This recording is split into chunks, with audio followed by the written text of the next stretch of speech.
Hello everyone, this is Nitasha Chaturvedi and welcome to all on our YouTube channel that is Easy Learning 247। और बच्चों, मैंने आपको last class में बताया था कि क्लास 10 के बोर्ड के एग्ज़ाम आ रहे हैं और ये बात तो सभी को पता होगा। अब बोर्ड के जो स्टूडेंट हैं जो बोर्ड के एग्ज़ाम देने वाले हैं क्लास 10 के, उनके पास एक सब्जेक्ट होगा कंप्यूटर एप्लीकेशन या फिर IT।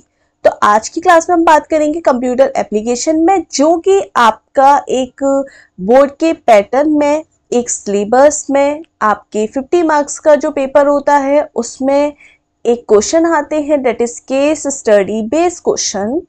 अब जो केस स्टडी बेस्ड क्वेश्चन है, यहाँ बहुत सारे स्टूडेंट्स को, बहुत सारे बच्चों को आती है दिक्कत ये सॉल्व करने में, क्योंकि CBSE ने अब ये केस स्टडी बेस बेटा कंपलसरी कर दी है, तो आपको करना आना चाहिए। अब ये कैसे करते हैं वो हम आज क्लास में डिस्कस करेंगे।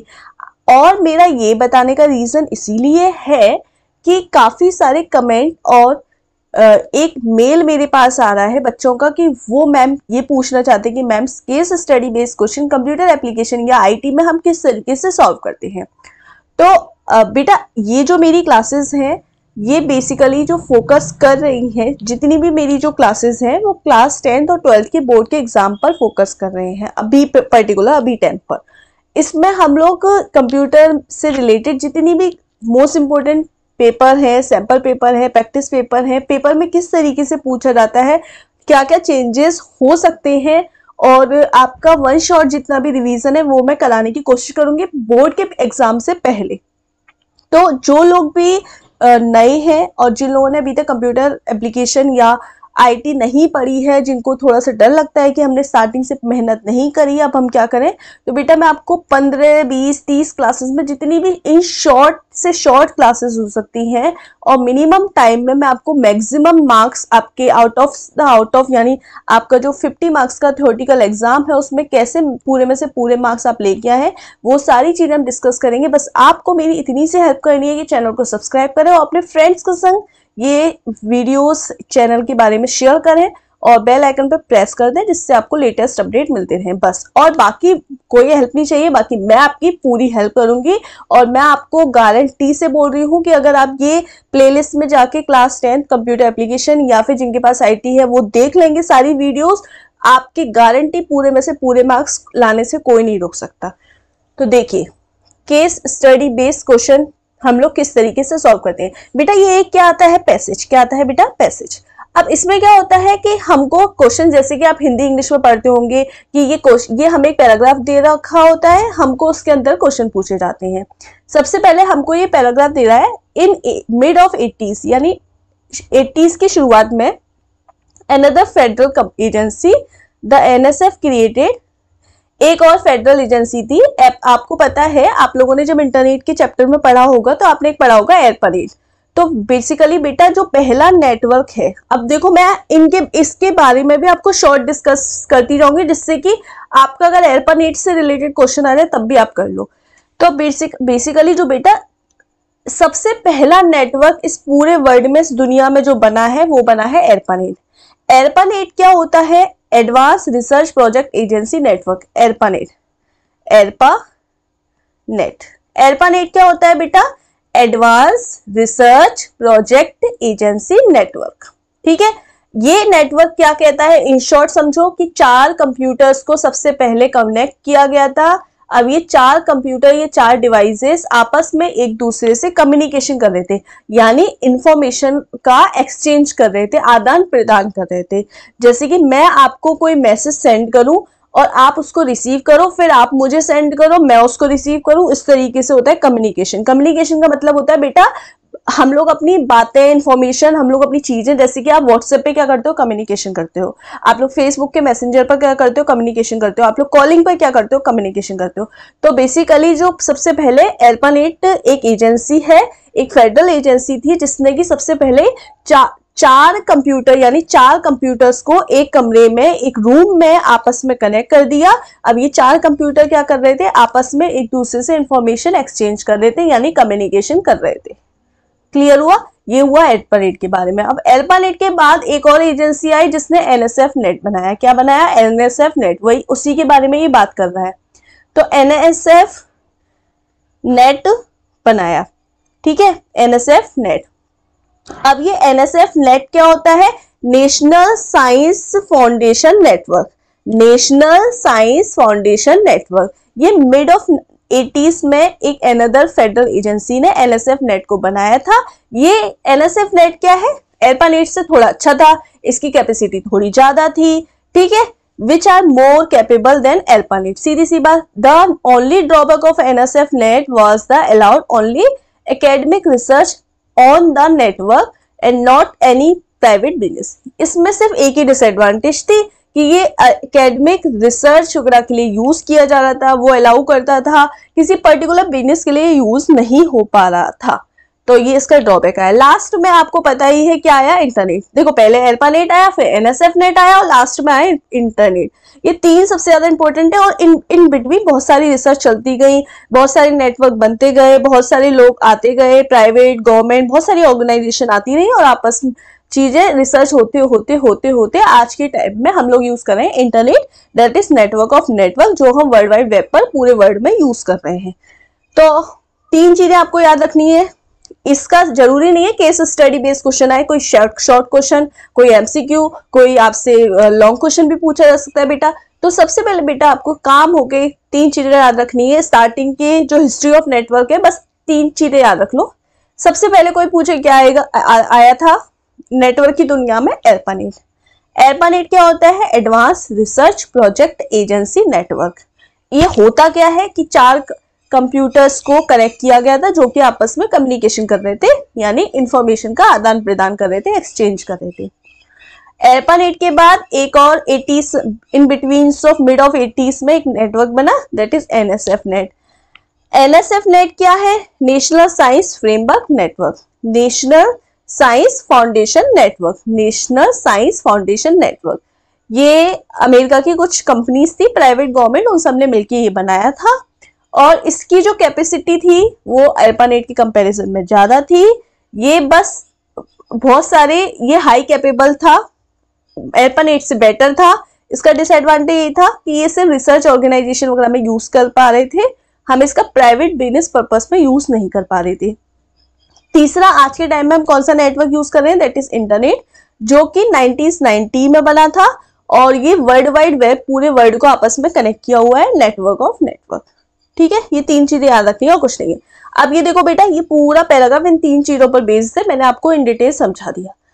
इन डिटेल समझाने का रीजन क्या होता है? कोई भी चीज जिससे कि आपको पेपर में ARPANET के बारे में पूछ ले, इंटरनेट के बारे में पूछ ले, NSF नेट के बारे में पूछ ले, अब इसमें से कोई भी क्वेश्चन पूछ ले, आप उस पर टिक भी लगा सकते हो, आप वेरी शॉर्ट भी लिख सकते हो, बस आपको माइंड में इस तरीके से अपनी एक स्टोरी की तरह तैयार करना है चीजें, ठीक है। चलो, now several private organization and people started working on the build on own network, named private networks, which were later 90s connected with ARPANET, NSF net।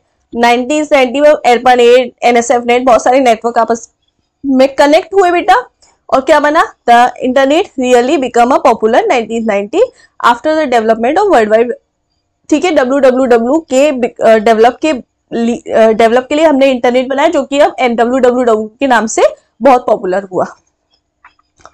अब देखो, पहला क्वेश्चन आपसे कैसे पूछा जाएगा इसमें से, what does NSF net stand for? NSF net stand for, अब देखो बेटा, इस पैराग्राफ में इस फुल फॉर्म कहीं भी नहीं दी है, तो अब आप कहेंगे इस पैराग्राफ में तो फुल फॉर्म नहीं दी हुई है, तो क्या है ना, ये पैराग्राफ इसके बारे में है, NSF नेट, ARPANET और इंटरनेट के बारे में, पर जरूरी नहीं है सारे क्वेश्चंस के आंसर आपको इस पैराग्राफ में मिलेंगे। आपको एग्जाम में बेटा अपना टाइम बचाना है, पहली चीज। तो जब भी केस स्टडी बेस्ड क्वेश्चन आए, डजंट मीन कि वो आपका कंप्यूटर एप्लीकेशन का है या IT का है या आपका physics, chemistry, science, social, mathematics, कोई भी सब्जेक्ट का है, आपको केस स्टडी बेस्ड में अपोजिट डायरेक्शन में चलना है। क्या करना है आपको पहले क्वेश्चन पढ़ना है। अगर आपको क्वेश्चन डायरेक्ट आता है तो आप पैराग्राफ मत पढ़ो। अगर आपको क्वेश्चन डायरेक्ट आता है, जैसे कि अगर मुझे पता है what does the NSF net stand for, तो मेरे को पैराग्राफ पढ़ने की आवश्यकता नहीं है, मैं डायरेक्ट टिक लगा दूंगी, डायरेक्ट आंसर लिख दूंगी।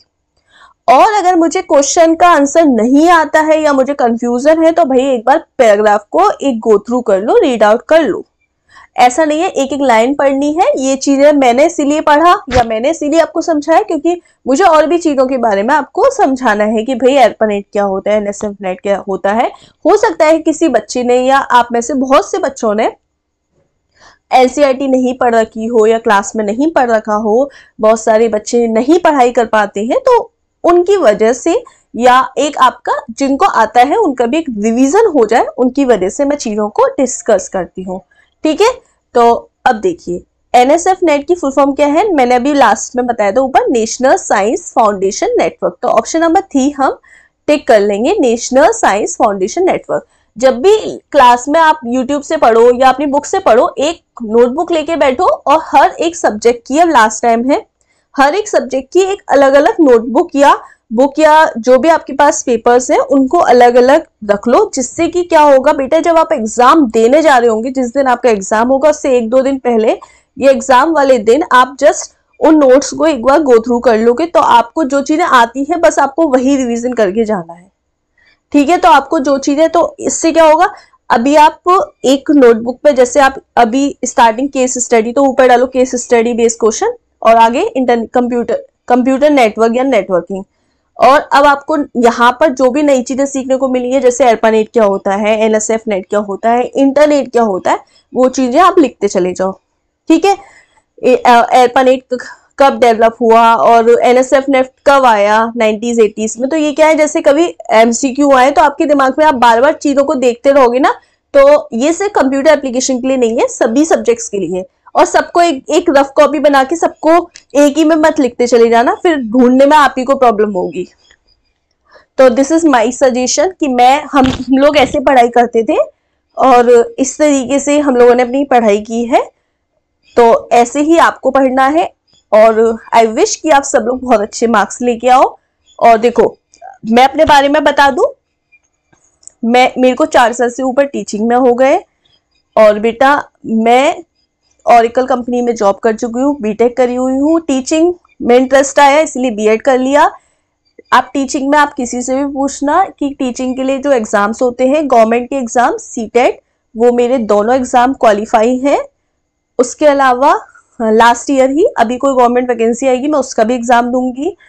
और उसके अलावा प्राइवेट में पढ़ा रही हूँ अभी कंप्यूटर साइंस 9 to 12। ठीक है, कंप्यूटर साइंस है 9 to 12, कंप्यूटर एप्लीकेशन 9-10 वाले बच्चों को, कंप्यूटर साइंस 11-12 वाले स्टूडेंट्स को। और नवोदय विद्यालय में एज अ कॉन्ट्रैक्ट टीचर हूँ और उससे पहले अंबुजा और बाकी स्कूल्स में भी मैं पढ़ा चुकी हूँ। तो एक अपने जहाँ पे मेरी शादी से पहले पढ़ाती थी वहां पर भी मैंने कंप्यूटर पढ़ाया है। तो एज माई एक्सपीरियंस कि आपको चीजें किस तरीके से पढ़नी है, पेपर कैसे आता है, इसीलिए मैं बोल रही हूँ। ये मैंने अपना इंट्रोडक्शन इसीलिए दिया है कि आपको ये ना लगे कि मुझे कुछ नहीं आता और मैं बस ऐसी ही यूट्यूब पे आ गई हूँ और बोल रही हूँ, ऐसा नहीं है। थोड़ा एक्सपीरियंस भी है, थोड़ी पढ़ाई में भी अच्छी रही हूँ, इसी वजह से आपको ये सारी चीजें बेटा बोल रही हूँ। बड़ी बहन के नाते समझ लो, ये एक बड़ी सिस्टर या बड़ी टीचर, कोई भी आप कह सकते हो, उसके नाते आपको बस एक फ्रेंड समझ लो, उसके नाते आपको एक रिव्यू दे रही हूँ, अपना पर्सनल सजेशन कर रही हूँ। अब लास्ट टाइम में मेहनत कर लोगे सारे सब्जेक्ट्स में ही, सिर्फ कंप्यूटर एप्लीकेशन में नहीं, आप अच्छे मार्क्स लेके आ सकते हो। ठीक है, और अगर किसी को बुरा लगा हो तो आई एम सॉरी। चलिए आगे देखते हैं, what does the ARPANET stand for. तो देखो भाई, ARPANET क्या होता है, advance research project agency network. अभी मैंने बताया, बस स्टार्टिंग में मैंने समझाने का रीजन यही था कि यहाँ हमें मेहनत नहीं करनी पड़े। अब क्या है, जैसे कि पेपर में भाई ये क्वेश्चन आ रहा है, क्वेश्चन नंबर 2 कि what does ARPANET stand for. आपको पैराग्राफ नहीं पढ़ना, डायरेक्ट आपको पता है ना ARPANET की फुल फॉर्म क्या है। तो देखो भाई, इधर एडवांस्ड है, इधर एडवांस्ड है, इधर एडवांस्ड है, इधर एडवांस है। अब आर फॉर रिसर्च, तो इधर रिसर्च है, इधर रिसर्च है, इधर रिव्यू है, तो ये वाला तो कट हो गया, इधर भी रिसर्च है। प्रोजेक्ट, तो इधर प्रीमियम है, ये भी कट हो गया, इधर प्रोजेक्ट है और ये प्रोटेक्शन। तो advance research project agency network. तो ऑप्शन नंबर 20 का करेक्ट आंसर हो गया। क्वेश्चन नंबर 3 की तरफ चलते हैं। अब 3 क्या बोल रहा है, व्हाट इज नेटवर्क। तो what is network, internet, what is internet. Question number 3 बोल रहा है बेटा व्हाट इज इंटरनेट। पहला, अ सिंगल नेटवर्क। बेटा इंटरनेट को सिंगल नेटवर्क तो नहीं होता है। इंटरनेट क्या होता है? नेटवर्क ऑफ नेटवर्क, बहुत सारे नेटवर्क का कलेक्शन, वाइड एरिया नेटवर्क, यानी पूरे वर्ल्ड वाइड वेब से जो कनेक्शन हो रहा है that is internet. Network of network is called internet. और this is a wide connection, this is a vast connection. तो देखो a vast connection of a different networks is called internet. तो ये हमारा ऑप्शन बी सही हो गया। Vast collection of different network is called internet, या different network, when different networks are connected together then internet is formed. ठीक है। Question number 4 देख लेते हैं। To join the internet the computer has to be connected. Internet को connect करने के लिए हमको, देखो आप अपने घर में बेटा या आप अपने मोबाइल में इंटरनेट को कनेक्ट कर रहे हो, कैसे? आपके मोबाइल में जियो की सिम होगी, एयरटेल की सिम होगी, वोडाफोन की सिम होगी, या आपके घर में राउटर होगा, मॉडेम होगा, जिसके जरिए आप कनेक्ट कर पा रहे हो। आपके घर में एक डिवाइस लगी होगी, इंटरनेट कनेक्टिंग डिवाइस, जो कि आपको इंटरनेट दे रहा है। अब इंटरनेट देने वाला कौन है? जियो, वोडाफोन, ये सब कौन है? Basically these are internet service provider, that is ISP। तो देखो the join of internet the computer has to be connected to join the internet। Internet को ज्वाइन कराना या इंटरनेट को कनेक्ट कराना हमारे कंप्यूटर में, हमारे मोबाइल में, हमारी इलेक्ट्रॉनिक डिवाइसेस में कौन कराता है? ISP, internet service provider. Example Vodafone, Jio, Airtel etcetera. तो ऑप्शन नंबर सी देखो, internet service provider, that is ISP। ठीक है। अब आपसे एग्जाम में पूछा जाए कि ISP क्या होता है, तो आप क्या बोलोगे? To join the internet the computer has to be connected to by a ISP, या फिर the computer and are electronic devices are connected through a internet by the help of ISP। ठीक है। क्वेश्चन नंबर 4 देखते हैं। Internet access by transmitting digital data over the wires of local telephone network is provided by। ठीक है, यानी internet access हमारा जो internet है डिजिटल डेटा ओवर, देखो आप अभी वीडियोस देख रहे हो या इसके नीचे कुछ लिखा होगा, या आप अपने इंटरनेट पे गूगल पे कुछ लिखा हुआ देखते हो, तो वो सारा कुछ आप डिजिटली तो देख रहे हो, लेकिन कहीं ना कहीं वो वायर से कनेक्ट है ना। तो वायर से कनेक्ट है, तो वायर से जो कनेक्ट है एक लोकल टेलीफोनिक लाइन के जरिए, जो जब हमारा इंटरनेट कनेक्ट होता है, यानी हमारा इंटरनेट बेसिकली बेटा 2 तरीके से कनेक्ट होता है। First one is a wireless connection, second one is a wired connection. First one is a wireless connection, second one is a wired connection. ठीक है। अब जो वायरलेस कनेक्शन में आपको पता है कि सैटेलाइट के जरिए कनेक्शन हो जाता है हमारा। ठीक है, सैटेलाइट के जरिए हो जाता है, यानी हमारी वेव्स के थ्रू कनेक्शन हो जाता है। वो सारी चीजें भी हम इन फर्दर डिस्कस करेंगे, लेकिन अभी मैं बात कर रही हूँ वायर्ड की। इंटरनेट 2 तरीके से कनेक्ट होता है। अभी आप अपने कंप्यूटर में या मोबाइल में इंटरनेट जो चला रहे हो, मोबाइल में आप किससे चला रहे हो? जस्ट वाईफाई से। कंप्यूटर में आप इंटरनेट चला रहे हो या तो आप किसी वायर से चला रहे हो या फिर वायरलेस चला रहे हो वाईफाई के जरिए। ठीक है, वायरलेस फिडिलिटी। अब वाईफाई, वो राउटर, मॉडेम, वो सब चीजें भी हम डिस्कस करेंगे। अभी आप समझो, जब वायर्ड के थ्रू कनेक्शन हमारा इंटरनेट में हो रहा है बेटा, तो वायर्ड के थ्रू किसी टेलीफोनिक लाइन के थ्रू हमारा इंटरनेट कनेक्ट होगा। अब वो जो इंटरनेट जो टेलीफोनिक लाइन है, क्या है? जो टेलीफोनिक लाइन है वो है DSL। क्या होती है? DSL, digital subscriber line. Digital subscriber line, DSL। अब पेपर में एक क्वेश्चन पूछा जा सकता है, व्हाट इज DSL? तो DSL मतलब डिजिटल सब्सक्राइबर लाइन। ये क्या करता है? हमारे कंप्यूटर में या हमारी इलेक्ट्रॉनिक डिवाइस में इंटरनेट को एक्सेस कराता है by the transmitting digital data over the wires of a local telephonic line. ठीक है, यानी हमारे कंप्यूटर में, हमारे सिस्टम में लोकल टेलीफोनिक लाइन, यानी लोकल हमारा एक क्या होगा, आपने कभी देखा होगा बेटा, किसी ऑफिस में आप जाना या आपके घर में एक टेलीफोन होता है, जैसे पहले टेलीफोन चलते थे वैसे टेलीफोन होते हैं। उस टेलीफोन के जरिए हमारे सिस्टम में एक वायर होती है जिसके थ्रू हमारा इंटरनेट हमारे सिस्टम में ट्रांसमिट होता है, जिसके थ्रू हमारे सिस्टम में, हमारे कंप्यूटर में, देखो ये एक एग्जाम्पल के तौर पर मान के चलो, ये एक कंप्यूटर है, ये एक टेलीफोन है, ठीक है, ये टेलीफोन मान लो। अब टेलीफोन के जरिए हमारे सिस्टम में एक वायर कनेक्ट है, और जो ये वायर है बेटा वो है DSL, डिजिटल सब्सक्राइबर लाइन। इसके जरिए हमारे सिस्टम में क्या आ रहा है, इंटरनेट, ठीक है। तो यही पूछ रहा है, internet access by transmitting digital data over the wires of a local telephone network is provided by, कौन प्रोवाइड करता है, लोकल टेलीफोन नेटवर्क के जरिए इंटरनेट कौन प्रोवाइड करता है, डिजिटल सब्सक्राइबर लाइन DSL, ठीक है। इसको इन डिटेल इतना समझाने की जरूरत इसीलिए थी क्योंकि कभी कभी DSL अलग से पूछा जा सकता है, तब आप लिखा, ठीक है। इज इट ओके, समझ में आया सबको?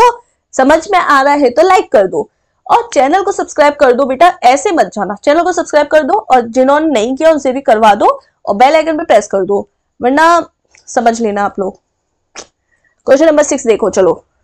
अ पीस ऑफ आइकन और image on a web page associated with another web page is called. देखो इंटरनेट पे जब भी गूगल चलाओ, कोई भी वेबसाइट खोलो, एक जैसे ही आप, जैसे इतनी सारी हमने, फॉर एग्जांपल आपने खोला CBSE, ठीक है। अब जब आप CBSE को गूगल पे सर्च करोगे, मोबाइल पे करके देख लो, CBSE को मोबाइल पे या गूगल पे सर्च करके देखोगे तो देखो एग्जांपल के तौर पे मैं आपको एक करके ही दिखा दे रही हूँ, मैं अलग से, तो अलग से करके दिखा देती हूँ, तो जिससे कि आपको अच्छे से समझ में आ जाएगा, ठीक है। देखो जैसे मैंने खोला है गूगल, ठीक है। अब गूगल खोला, अब मैंने एग्जांपल के तौर पर यहाँ पे मैंने खोला CBSE, ठीक है, ठीक है। अब जैसे मैंने CBSE डाला, सॉरी, ठीक है, तो मैंने जैसे ही CBSE डाला बेटा, देखो इतने सारा कुछ निकल आया, इतना सारा कुछ निकला है। अब जैसे ही मैं किसी भी लाइन पे क्लिक करती हूँ, जैसे मैंने इस पर CBSE वेरिफिकेशन पे क्लिक किया, CBSE हेडक्वार्टर पे क्लिक किया, किसी पर भी XYZ मैंने CBSE स्टडी मटेरियल पे क्लिक किया, तो यहाँ पे एक लाइन आ गई, यहाँ पे क्या आ गई, एक लाइन। जैसे कि मैंने देखो अब यहाँ पे CBSE बायजूस की वेबसाइट खुलाई, बायजूस को छोड़ो, मैंने यहाँ पर CBSE का, मैंने नॉर्मल CBSE का विकिपीडिया खोल दिया, ठीक है। अब जैसे ही मैंने किसी भी लाइन पर, जैसे मैंने हिस्ट्री पे क्लिक किया तो एक लाइन आ गई नीचे, अगर ऐसे मैंने व्यू सोर्सेस पे क्लिक किया एक लाइन आ गई। अब एग्जांपल मैं और समझाने की कोशिश करती हूँ, मैंने सपोज, आप छोड़ो, मैंने खोल दिया यहाँ पे बेटा Amazon, ठीक है। तो पहली बार तो Amazon से रिलेटेड कितना कुछ निकल आया यहाँ पर, ठीक है, Amazon से रिलेटेड कितना कुछ निकल आया। अब यहाँ पे जैसे कि इतने, जैसे ही मैं किसी पर भी लाइन पे जा रही हूं तो वो क्या हो रहा है, लाइन पे क्लिक हो रहा है, जैसे गेम एसेसरीज, जैसे ही मैं किसी पर भी क्लिक करूंगी तो वो क्या होगा, देखो मैंने किसी पर भी, जैसे हेडफोन पे क्लिक किया, किसी भी लाइन पर मैंने क्लिक कर दिया जैसे, तो उस पर ही देखो, उस पर या तो कलर चेंज हो गया या नीचे लाइन आ गई या कुछ भी, तो उस पर क्या हो रहा है, दीज आर हाइपरलिंक्स, क्या बोलते हैं इसे, हाइपरलिंक्स, ठीक है, लाइक दिस, ठीक है, दीज आर हाइपरलिंक्स। ये जैसे मैंने देखो इस पर रील पर क्लिक किया तो इस पर एक इस तरीके की लाइन आ गई, मैंने Amazon पे वापस किया तो एक बॉक्स आ गया, यानी उसका कलर चेंज होना, उसके नीचे लाइन आ गया, उसके नीचे, उसके ऊपर बॉक्स आ गया। तो दीज आर हाइपरलिंक, कि मैंने किसी आइकन पर, किसी इमेज पर, किसी लाइन पर क्लिक करा तो उसका कलर चेंज होना, उसके नीचे लाइन आना या उसके ऊपर बॉक्स आना, जिसके थ्रू मेरा अनदर पेज खुले, वो उसे बोलते हैं हाइपरलिंक। किसी भी वेबसाइट पर, चाहे CBSE की वेबसाइट हो, चाहे कोई भी नॉर्मल एक होम पेज हो, उस पर मैंने उसके आइकन्स पर, उसकी लाइंस पर क्लिक करके मैं किसी दूसरे वेब पेज पर पहुंच जाऊं, that is hyperlink, that is hyperlink. उसे हम क्या कहते हैं बेटा, हाइपरलिंक। क्या बोलते हैं, हाइपरलिंक। तो यही बोल रहा है, अ पीस ऑफ आइकन और image on a web page, किसी भी वेब पेज के किसी भी पीस ऑफ आइकन पर या इमेज पर क्या करना, associate with another web page, जिसके थ्रू हम दूसरे वेब पेज पर पहुंच जाए उसको हम बोलते हैं, ऐसे लिंक को हम हाइपर लिंक बोलते हैं। ऑप्शन नंबर 20 का करेक्ट आंसर हो जाएगा। क्वेश्चन, अगला क्वेश्चन देखते हैं या अगला केस स्टडी देखते हैं। अब देखो, एक केस स्टडी नेटवर्क का मैंने ये समझा दिया, इंटरनेट नेटवर्किंग का, ठीक है। अब आ गया हमारा एक और केस स्टडी, उसको हम जल्दी से पढ़ लेते हैं, फिर आगे डिस्कस करेंगे। देखो, बोल रहा है web server is a special computer system. Web server क्या होता है, एक स्पेशल कंप्यूटर सिस्टम होता है running on a HTTP through a web pages. HTTP का मतलब होता है हाइपर टेक्स्ट ट्रांसफर प्रोटोकॉल। अब बेटा, बहुत सारे लोगों को इतना ज्यादा कंफ्यूजन होता है, मैं आपको आज एक कंफ्यूजन दूर करती हूँ कि वेब सर्वर आपका एक कंप्यूटर होता है जिसके जरिए बहुत सारी डिवाइसेस कनेक्ट होती हैं।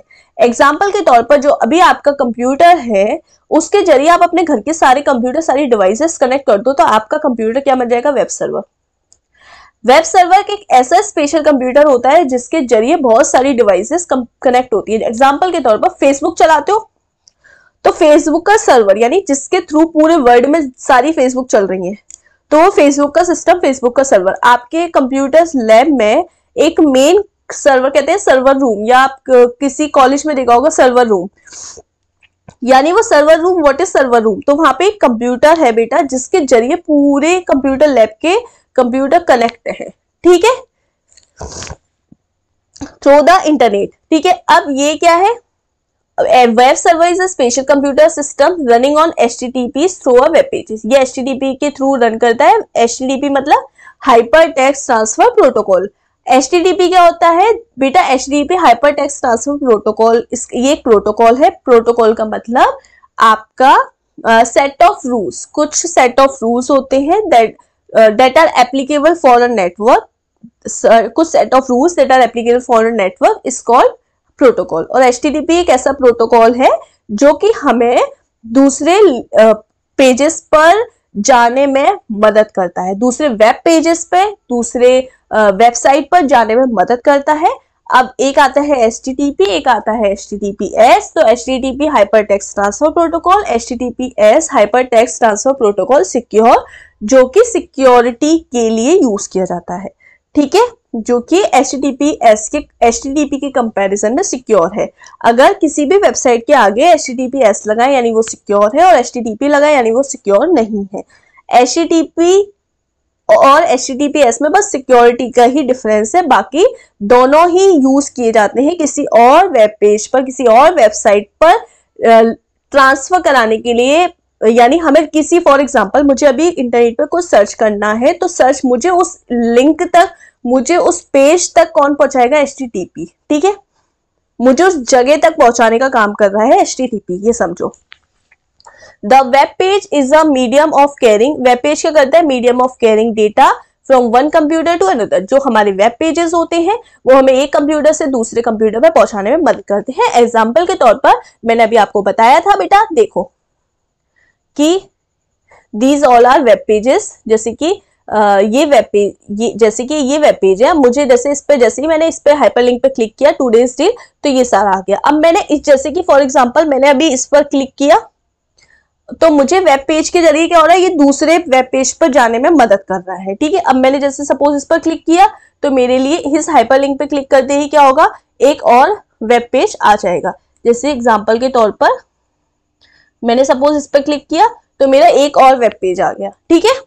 तो आप समझ सकते, कहना चाह रही हूँ कि वेब पेज क्या करता है, एक दूसरे और वेब पेज पर जाने में मदद करता है, एक दूसरे कंप्यूटर की, यानी दूसरे कंप्यूटर दूसरे वेब पेज पर जाने में मदद करता है।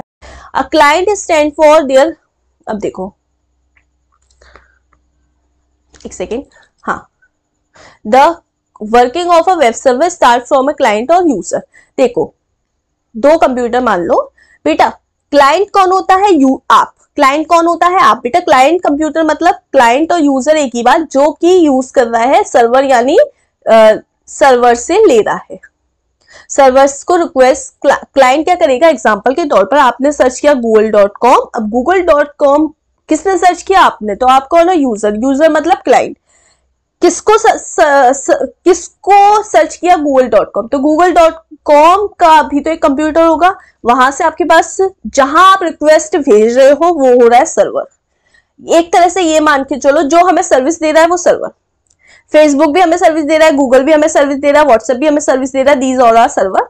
और हम कौन है? क्लाइंट। हमने रिक्वेस्ट करी, हमें जो सर्विस मिली वो सर्वर। जो सर्वर सर्विस दे रहा है वो सर्वर, और जो रिक्वेस्ट भेज रहा है वो क्लाइंट। रिक्वेस्ट भेजने वाले आप हो, सर्विस देने वाला कोई और है, जो सर्विस दे रहा है वो है सर्वर।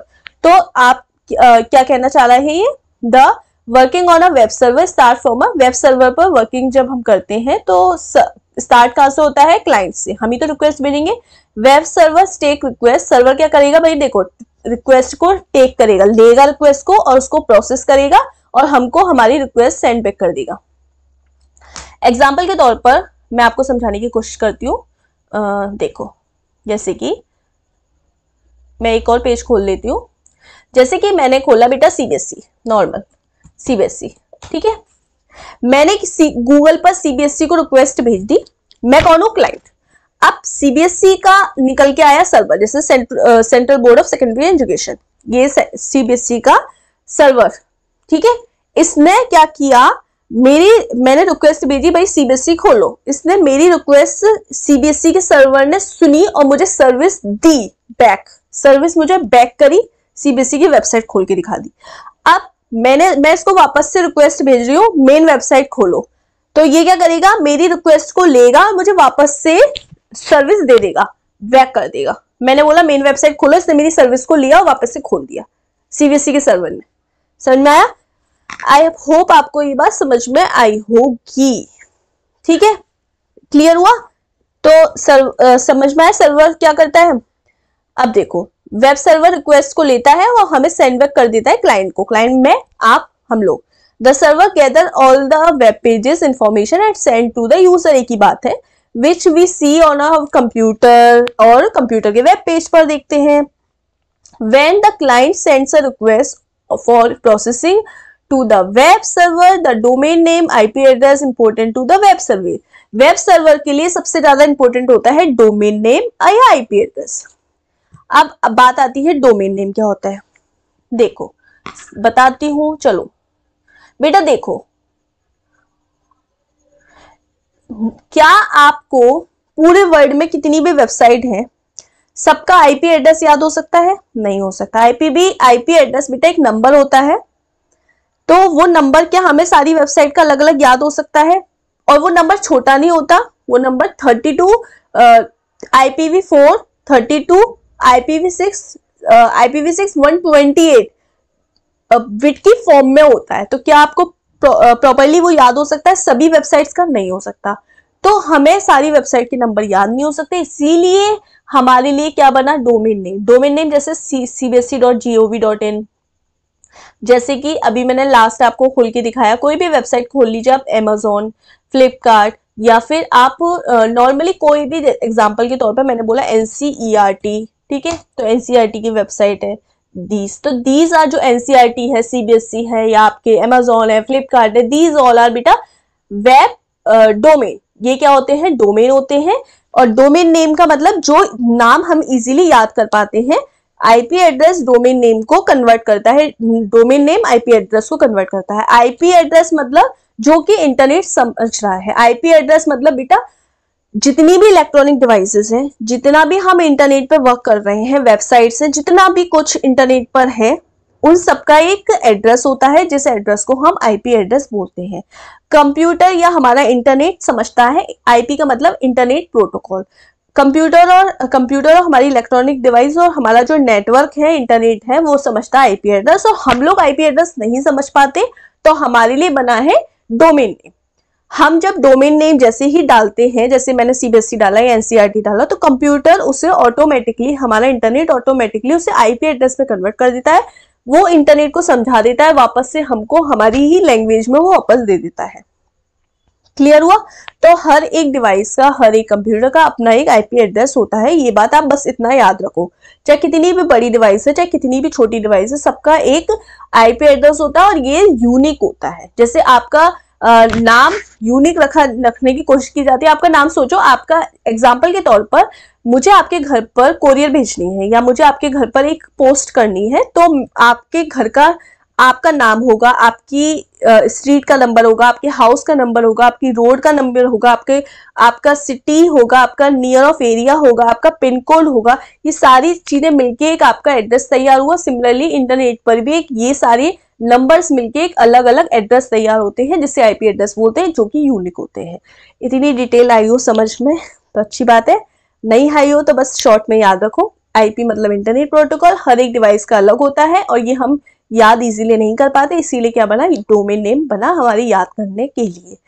अगर बेटा आपको एक बार में चीजें नहीं समझ में आई होती है तो चीजों को रिपीट करके वीडियो को दोबारा से सुन लिया करो, ठीक है। चलो हम आगे देखते हैं, आगे क्या है। अब देखो, ये सारा पैराग्राफ समझाने का रीजन मेरा ये था सिर्फ और सिर्फ, इसका मतलब ये नहीं था कि मैं चाहूं तो आपको डायरेक्ट केस स्टडी के ये क्वेश्चन करा सकती हूँ, बट मेरा रीजन सिर्फ ये पैराग्राफ समझाने का ये होता है और इसकी चीजें इन डिटेल समझाने की ये होती है कि इसके बिहाफ पर, अब क्योंकि मैं आपको पूरी एनसीईआरटी का चैप्टर वाइज चैप्टर पढ़ाऊंगी तो इतना तो समय नहीं है ना आपके पास ना मेरे पास, तो इस वजह से मेरा टारगेट क्या होता है, मैं आपको इंपॉर्टेंट क्वेश्चन भी कराऊं, साथ में उनको इन डिटेल एक्सप्लेनेशन करा दूं कि पेपर में आपसे पूछा जाए एचटीटीपी क्या होता है, डोमेन नेम क्या होता है, आईपी एड्रेस क्या होता है, तो आप लिखाओ। आपको उस जरूरी नहीं है मैं सेम टू सेम क्वेश्चन करा रही हूँ, आपको उस पैराग्राफ के जरिए वेब पेज क्या होता है वो चीजें इसीलिए करा रही हूँ जिससे कि उस पॉइंट पर कोई भी चीज आ जाए तो आप वो कराओ, ठीक है। अलग से क्वेश्चन सारे पढ़ाने की जरूरत नहीं होती है, आपको एक ही चीज में बहुत सारी चीजें सिखाना ये मेन होता है। अगला question, web servers are, web server क्या होते हैं। अभी हमने पढ़ा वेब सर्वर क्या होते हैं, स्पेशल कंप्यूटर होते हैं, तो वेब सर्वर क्या होते हैं, कंप्यूटर सिस्टम होते हैं। तो ऑप्शन नंबर 2, क्वेश्चन नंबर 1 का ऑप्शन नंबर 2 इसका सही आंसर हो जाएगा। क्वेश्चन नंबर 2 की तरफ चलते हैं। What does the web server need to send back information to the user. तो वेब सर्वर जो इंफॉर्मेशन को वेब सर्वर क्या करता है, web server need to send back, ये हमारा क्लाइंट है, ये हमारा वेब सर्वर है। Web server need send to back information, information किसको सेंड करेगा, ये इंफॉर्मेशन ये किसको सेंड करेगा, हमारे क्लाइंट वाले कंप्यूटर को। क्लाइंट कंप्यूटर क्या होता है भाई, या तो डोमेन नेम होगा या आईपी एड्रेस होगा। हम इंटरनेट पे इंफॉर्मेशन को कैसे सर्च करेंगे, जैसे मैंने अभी अमेजोन कैसे सर्च किया, डोमेन नेम डाल के amazon.com, cbse.com, तो ये सब क्या है, डोमेन नेम, और या फिर हम उनका नंबर याद रख लें सबका, तो क्या, आईपी एड्रेस। तो option number 4 B and C both are correct. Now question number 3 देख लेते हैं। अब इसमें बोल रहा है सिंपल एचटीटीपी की फुल फॉर्म, तो अभी मैंने बताया हाइपरटेक्स्ट ट्रांसफर प्रोटोकॉल। तो हाइपरटेक्स्ट ट्रांसफर प्रोटोकॉल किसमें है, हाइपर, देखो हाइपरटेक्स्ट इधर हाइपर लिंक है, तो ऑप्शन नंबर 3 और 4 तो हमारे गलत हो जाएंगे। अब देखो इधर हाइपर ट्रांसफर है, इधर भी ट्रांसफर है, इधर प्रोटोकॉल है, इधर प्रोसीजर है, तो ऑप्शन नंबर 1 इसका करेक्ट आंसर हो जाएगा। ये सारी चीजें अभी मैंने एक्सप्लेन करी है, अभी मैंने केस स्टडी में एक्सप्लेन करी है, वही चीजें हमसे क्वेश्चन में पूछी जा रही है। क्वेश्चन नंबर 4 क्या है, the translate internet domain and the host names to the IP address. क्या बोल रहा है, आईपी एड्रेस को डोमेन में कौन ट्रांसफर करता है, तो डीएनएस, डोमेन नेम सिस्टम। तो डोमेन नेम सिस्टम के जरिए बेटा हमारे इंटरनेट डोमेन जो होते हैं, डोमेन वो आईपी एड्रेस में कन्वर्ट हो जाते हैं। Domain and host names, host name का मतलब हो गया, जैसे मैंने बोला google.com, तो www.google.com, तो basically these are domain name, और होस्ट नेम का मतलब ये गूगल। तो ये जो कन्वर्ट आईपी एड्रेस में होते हैं, ये होते हैं डोमेन नेम सिस्टम के द्वारा। तो ऑप्शन नंबर 1 इसका करेक्ट आंसर हो जाएगा। क्वेश्चन नंबर 5 देख लीजिए, computer that request and the computer that request the resources और data from other computer is called. जो कंप्यूटर होता है वो उसने रिक्वेस्ट भेजी, ठीक है, आप ऐसे समझा करो, कंप्यूटर ने रिक्वेस्ट भेजी द रिसोर्सेज और डेटा, रिक्वेस्ट भेजी, रिक्वेस्ट किसके जरिए, कोई रिसोर्स और डेटा के जरिए, अदर कंप्यूटर। तो इस वाले कंप्यूटर को क्या कहते हैं, जो रिक्वेस्ट भेज रहा है उसे बोलते हैं, क्या बोलते हैं, उसको बोलते हैं क्लाइंट। क्या बोलते हैं, क्लाइंट। और जो रिक्वेस्ट ले रहा है, टेक कर रहा है, उसको क्या बोलेंगे, सर्वर। तो याद रखना, जो रिक्वेस्ट भेज रहा है, रिक्वेस्ट के वो सिर्फ आपको कंफ्यूज करने के लिए यहाँ पर रिसोर्सेज और डेटा लगा दिया है, अदरवाइज उसका कहने का मतलब ये है कि जो रिक्वेस्ट भेज रहा है उस वाले कंप्यूटर को बोलते हैं क्लाइंट, और जो रिक्वेस्ट ले रहा है या रेस्पॉन्स कर रहा है उसको बोलते हैं सर्वर। क्वेश्चन नंबर 6 क्या है, DNS stand for domain name system. DNS stand for domain name system, तो domain name system option number 4 इसका करेक्ट हो जाएगा। क्वेश्चन नंबर 7 देख लेते हैं इसका, what is the format of IP address. तो बेटा आईपी एड्रेस दो तरीके के फॉर्म में होता है, IPv4 और IPv6 की फॉर्म में। तो IPv4 का मतलब हो गया इंटरनेट प्रोटोकॉल वर्जन 4, IPv6 का मतलब हो गया इंटरनेट प्रोटोकॉल वर्जन 6। इसमें जो बिट होती हैं IPv4 में वो होती हैं 32 बिट, और IPv6 में जो बिट्स होती हैं वो होती है 128 बिट। तो at present time we are using IPv6, but यहाँ पर 128 बिट बिकॉज नहीं है, तो हमारा ऑप्शन क्या हो जाएगा, ऑप्शन नंबर 2 32 बिट। ये क्वेश्चन पूछ रहा है कि IP का एड्रेस जो होता है वो कितने बिट का होता है, तो या तो वो 32 बिट का होगा या वो 128 बिट का होगा, ये बात याद रखना। तो क्लास 10th के कंप्यूटर एप्लीकेशन के मैंने नेटवर्किंग के आज 2 केस स्टडी बेस्ड क्वेश्चन कराए हैं, जो कि एग्जाम में इस तरीके के क्वेश्चन पूछे जाते हैं। आप लोगों को केस स्टडी के क्वेश्चन समझ में आए होंगे, और इस तरीके के और भी क्वेश्चन चाहिए या और क्या आपको प्रॉब्लम आ रही है, क्या समझ में आया है और क्या चीज आपको अच्छी लगी है, और आप किस तरीके का और पैटर्न चाहते हैं, कमेंट सेक्शन में बताइए। और वीडियो कैसा लगा है लाइक करें, ज्यादा से ज्यादा वीडियो को शेयर करें और चैनल को सब्सक्राइब कर दें, जिससे कि मुझे एक इंटरेस्ट क्रिएट हो आपके लिए ऐसे ही और वीडियोस बनाने का। तो थैंक यू वेरी मच, हम लोग मिलते हैं अपनी नेक्स्ट क्लास में, तब तक के लिए good bye and have a nice day.